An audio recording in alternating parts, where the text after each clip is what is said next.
കാണൂ പരസ്യരഹിതമായ ഏറ്റവും പുതിയ എപ്പിസോഡുകൾ.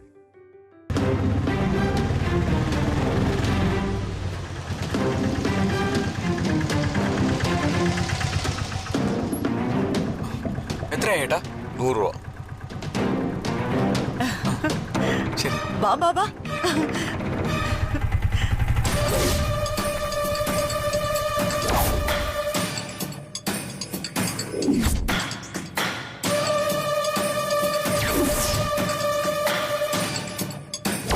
നമ്മള് ലേറ്റ് ആയിട്ടൊന്നുമില്ലല്ലോ. ശ്രീയുടെ വെഡിങ് ആനിവേഴ്സറിക്ക് പ്രത്യേകം തയ്പ്പിച്ച ഡ്രസ്സാ ഇത്. 4 ആള് കണ്ടില്ലെങ്കിൽ പിന്നെ ഭയങ്കര നഷ്ടമാവും. ഓ, അത് സാരമില്ല. കേക്ക് കട്ടിങ് കഴിഞ്ഞ് ശ്രീയുമായി ചേർന്നൊരു റീൽ എടുത്താൽ മതി. ഡ്രസ്സും ഡാൻസും ഒക്കെ പിന്നെ വൈറലാ. ഓ, ഇനിയിപ്പൊ നിന്റെ ഡാൻസ് കണ്ടിട്ട് വേണം ആളുകള് റിപ്പോർട്ട് അടിക്കാൻ. അതോടെ എന്റെ അക്കൗണ്ട് ക്ലോസ് ആവുന്ന ഉറപ്പാ.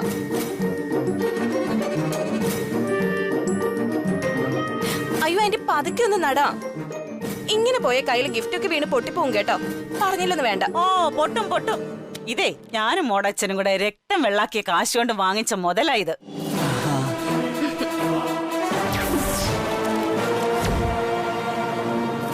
എന്റെ മോൾക്കും അവള് ചെന്നു കയറിയ കുടുംബത്തിനും ഈ സമ്മാനം നല്ലതേ വരുത്തൂ, നശിപ്പിക്കില്ല.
ബാബാ, നടക്ക് നടക്ക്.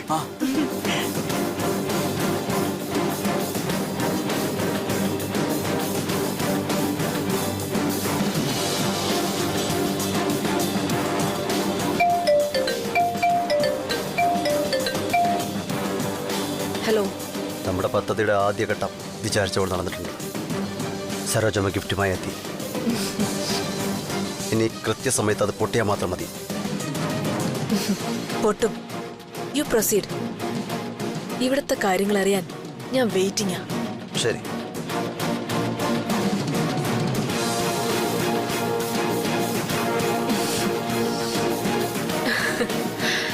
അത് വേണ്ട. ഒരു പൊട്ടിത്തെറിയിൽ കൂട്ടത്തോടുള്ളൊരു മരണമാകരുത് അവന്റേത്. രവിചന്ദ്രവർമ്മൻ മരിക്കേണ്ടത് എന്റെ ഈ കൈകൊണ്ടാ. എന്റെ തോക്കിലെ ബുള്ളറ്റ് അവന്റെ തിരുനെറ്റിയിലേക്ക് തുളച്ചു കയറി വേണം അവൻ മരിക്കാൻ.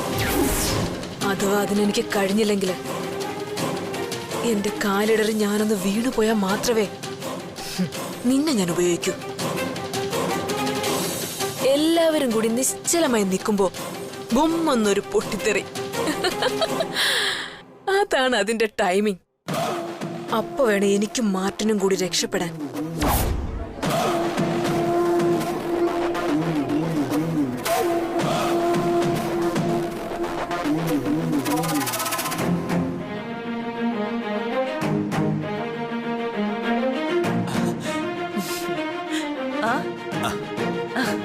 അല്ല, നിങ്ങൾ എന്താ താമസിച്ചത്? രഘു, രേഖ,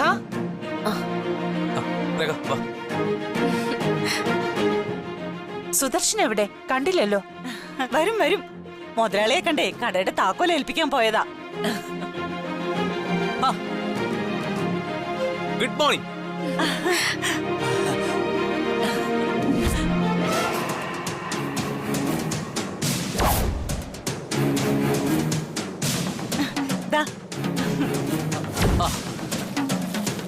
രേഖ, നമ്മുടെ സരോജാമ്മയുടെ വിലപ്പെട്ട സമ്മാനം. അവിടെ കൊണ്ട് വെച്ചോ.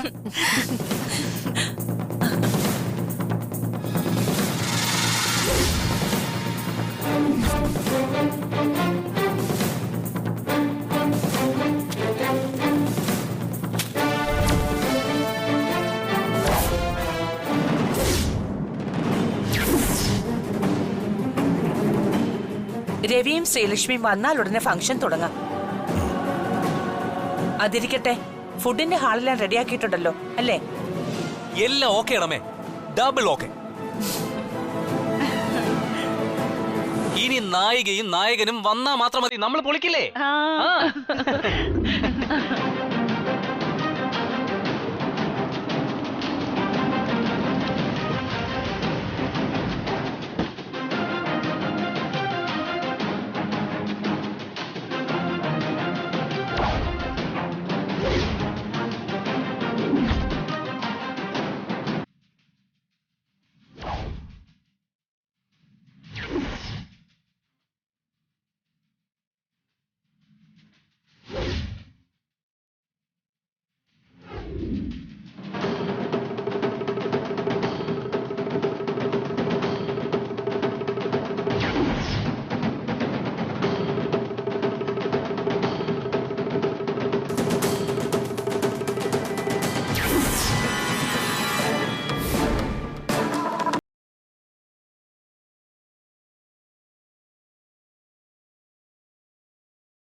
അവരെത്തി.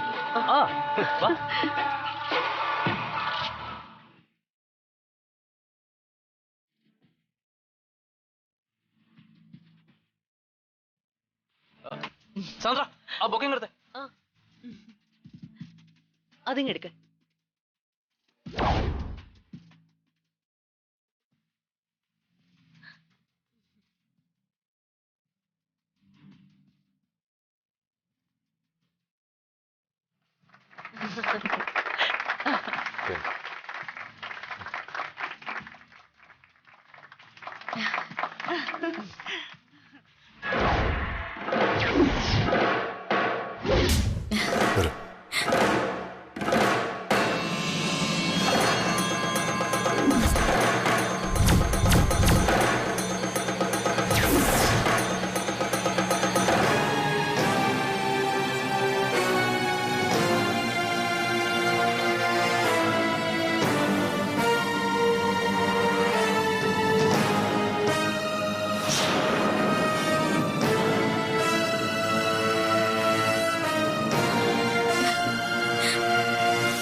Hello,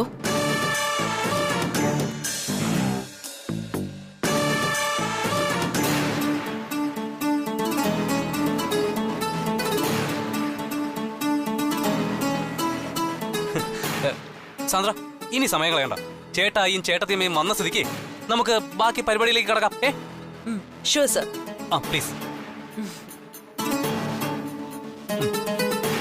hello everybody, your attention please. ക്ഷണിച്ച ഏകദേശം എല്ലാവരും എത്തിക്കഴിഞ്ഞ സ്ഥിതിക്ക് നമുക്ക് ചടങ്ങ് തുടങ്ങാമെന്ന് തോന്നുന്നു.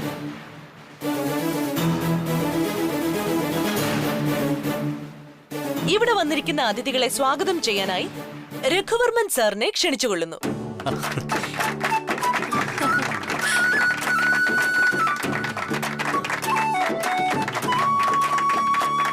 എല്ലാവർക്കും നമസ്കാരം.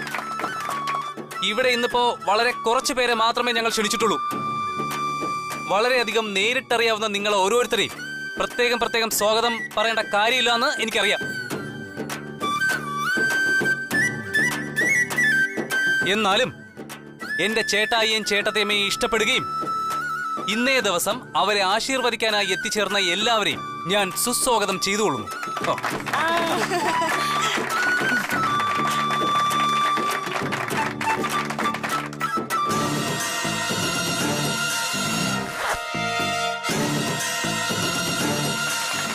ഇനി എന്റെ സ്വന്തം ഭാര്യ രേഖ അവരെ കുറിച്ച് 2 വാക്ക് പറയുന്ന.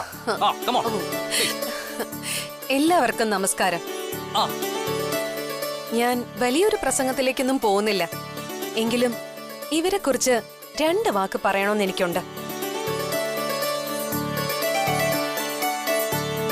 ആ തോന്നലും എന്റെ ഈ പറച്ചിലും തികച്ചും സത്യസന്ധമാണെന്ന് വിശ്വസിക്കാൻ എല്ലാവരോടും ഞാൻ അപേക്ഷിക്കുന്നു.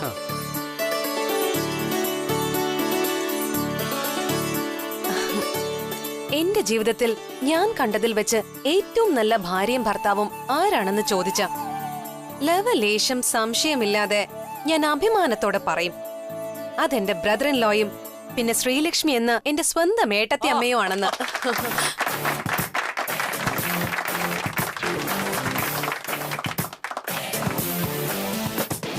ഭാര്യാഭർത്തൃ ബന്ധത്തിന് അടിത്തറയാകുന്നത് പരസ്പര വിശ്വാസമാണെന്നും അങ്ങനെ ഒരു വിശ്വാസം കൈമുതലായി ഉണ്ടെങ്കിൽ ബാക്കിയെല്ലാം ജീവിതത്തിലേക്ക് താനെ വന്നുള്ളൂ എന്ന് എനിക്ക് മനസ്സിലായത് ഇവരുടെ ജീവിതം കണ്ടു പഠിക്കുമ്പോഴാ.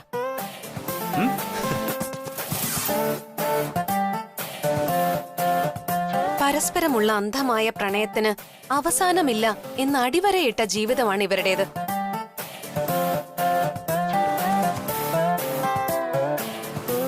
അതുകൊണ്ടാണ് എന്റെ ഈ ബ്രദർ ഇൻ ലോ കാത്തിരുന്നതും വലിയൊരു അപകടത്തിൽ പെട്ടുപോയിട്ടും ശ്രീലക്ഷ്മി തിരികെ വന്നതും.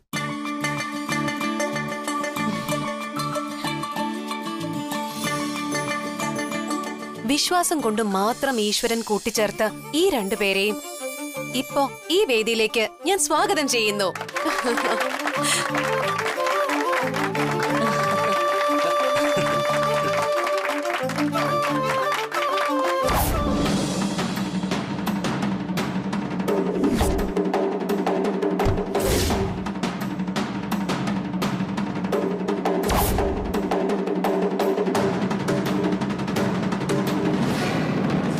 ഞങ്ങളുടെ ക്ഷണം സ്വീകരിച്ച് ഇവിടെ വന്നിരിക്കുന്ന എല്ലാവർക്കും ആദ്യമേ ഞാൻ നന്ദി പറയുകയാണ്.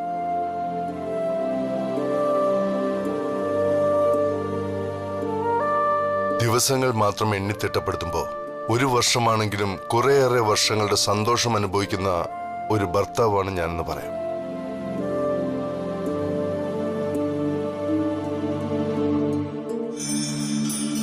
ജീവിത വിജയത്തിലെ എല്ലാ പുരുഷന്മാരുടെ പിന്നിലും ഒരു സ്ത്രീ ഉണ്ടെന്ന് പറയുന്ന പോലെ രവിചന്ദ്രവർമ്മന്റെ പുറകിലെ സ്ത്രീ സാന്നിധ്യമാണ് ശ്രീലക്ഷ്മി എന്ന എന്റെ ഭാര്യ.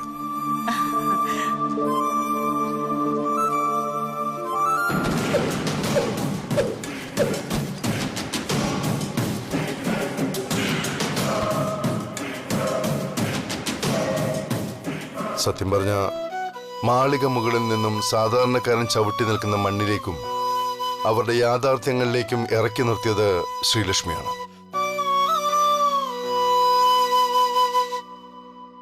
കോടികൾ മുതൽ മുടക്കി ബിസിനസ് ചെയ്യുന്ന എനിക്ക് 2 രൂപയുടെ വില എന്താണെന്ന് മനസ്സിലാക്കി തന്ന പെൺകുട്ടി.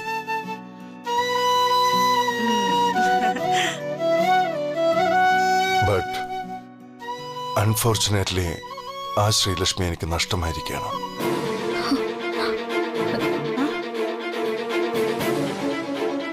നിങ്ങളീ കാണുന്നത് എന്റെ ഭാര്യ ശ്രീലക്ഷ്മി അല്ല, നീലഹസ്തിയിലെ കൺമണിയാണ്.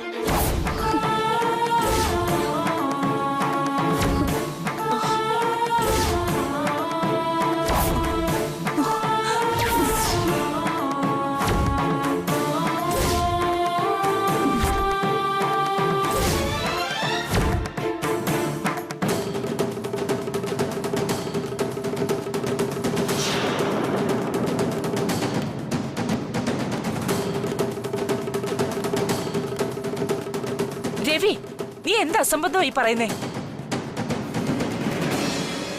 ചേട്ടായി, ആർ യു ഓക്കേ? സാർ എന്തായി പറയുന്നത്? ഇത് കൺമണിയാണെങ്കിൽ പിന്നെ എന്റെ മോൾ എവിടെ പോയി?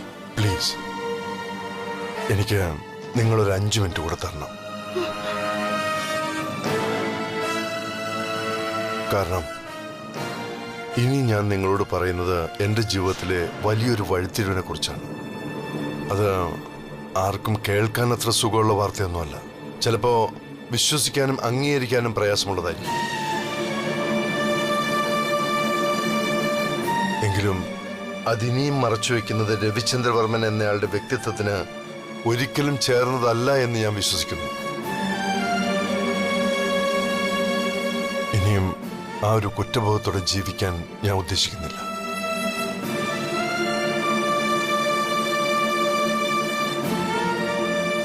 എന്റെയും ശ്രീലക്ഷ്മിയുടെയും യാത്രക്കിടയിലുണ്ടായ ഒരു അപകടത്തെക്കുറിച്ച് എല്ലാവർക്കും അറിയാം.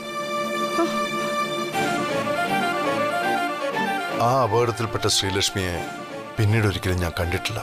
ഇന്ന് ഈ നിമിഷം വരെ.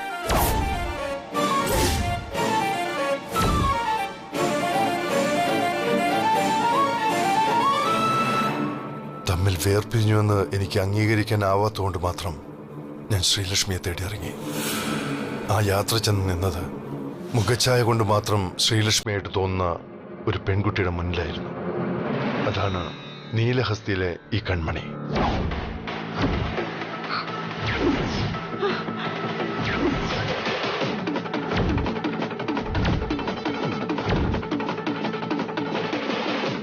ഭാഷ, രീതികൾ, വേഷവിധാനങ്ങൾ എല്ലാം വ്യത്യസ്തമായിരുന്നുവെങ്കിലും ഒറ്റ നോട്ടത്തിൽ എന്റെ ശ്രീലക്ഷ്മിയാണെന്ന് ഞാനും തെറ്റിദ്ധരിച്ചു.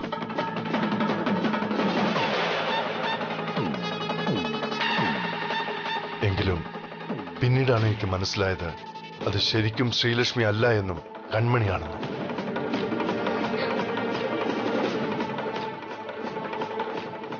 എന്റെ സ്വാർത്ഥതയാണോ, വൃദ്ധനായ ശ്രീലക്ഷ്മിയുടെ അച്ഛന്റെ ജീവൻ നിലനിർത്താനാണോ എന്നെനിക്കറിയില്ല. നിങ്ങളുടെ എല്ലാവരുടെ മുന്നിലേക്ക് പിന്നീട് ഞാനിവിടെ ശ്രീലക്ഷ്മിയായിട്ട് കൊണ്ടു നിർത്തുകയായിരുന്നു.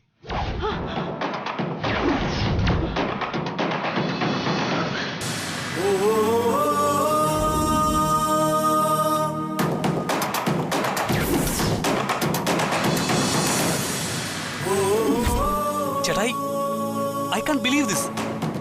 വാസ്തവമാണോ ഇതൊക്കെ? അപ്പോ ഈ നിൽക്കുന്നത് ഏട്ടത്തിയമ്മയല്ലേ?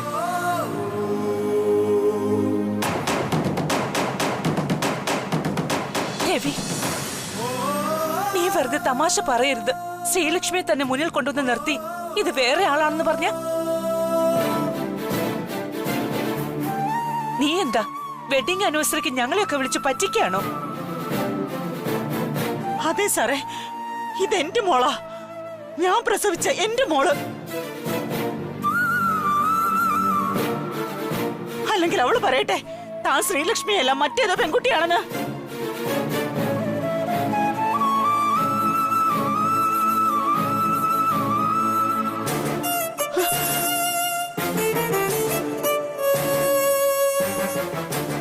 ഉത്തരം പറയേണ്ടയാൾ മിണ്ടാതെ നിൽക്കുന്നത് കൊണ്ട് ഈ കെട്ടുകഥയുടെ ഉത്തരം ഞാൻ തന്നെ പറയാം.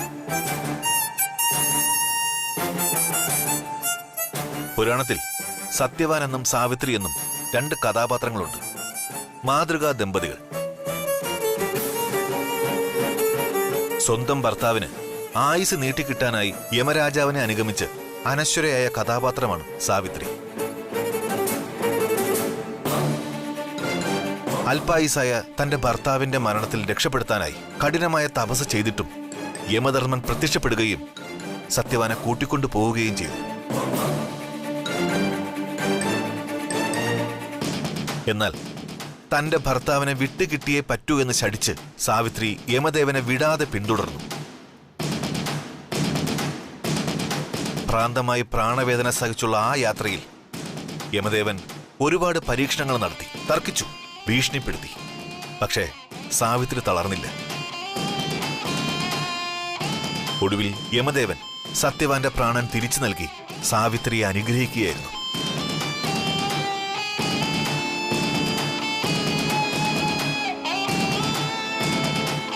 സത്യവാന്റെയും സാവിത്രി ദേവിയുടെയും ഈ കഥ സാർ ഇപ്പൊ പറഞ്ഞതിന് രവിചന്ദ്രവർമ്മന്റെയും ശ്രീലക്ഷ്മിയുടെയും ജീവിതം എന്നൊരർത്ഥം കൂടി അതിനുള്ളത് കൊണ്ടാണ്.